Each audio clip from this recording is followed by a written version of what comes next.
Hey guys, আসসালামু আলাইকুম। Welcome back to my new video. আজকের পর্বে আমি আপনাদের সাথে খুবই মজাদার একটি নাস্তার রেসিপি শেয়ার করব। তো চলুন শুরু করা যাক। প্রথমে আমি এখানে নিয়ে নিচ্ছি কুচি করা আলু, দিয়ে দিলাম চিকেন ছোট ছোট করে টুকরো করে রেখেছিলাম, দিয়ে দিচ্ছি পেঁয়াজ কুচি, কাঁচামরিচ কুচি, হলুদের গুঁড়া, স্বাদ মতো লবণ, জিরার গুঁড়া, দিয়ে দিচ্ছি 3 টেবিল চামচের মতো চালের গুঁড়া, 3 টেবিল চামচ পরিমাণ বেসন।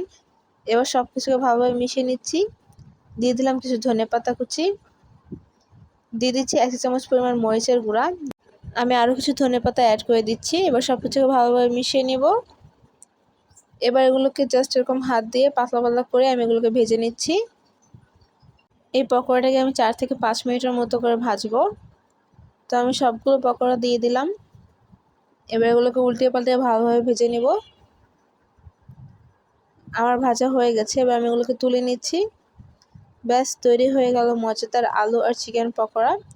বিকালের নাস্তায় চায়ের সাথে এটি খেতে কিন্তু অসাধারণ। আজকের রেসিপিটি এ পর্যন্তই। ভালো লাগলে অবশ্যই লাইক কমেন্ট শেয়ার করবেন। আল্লাহ হাফেজ।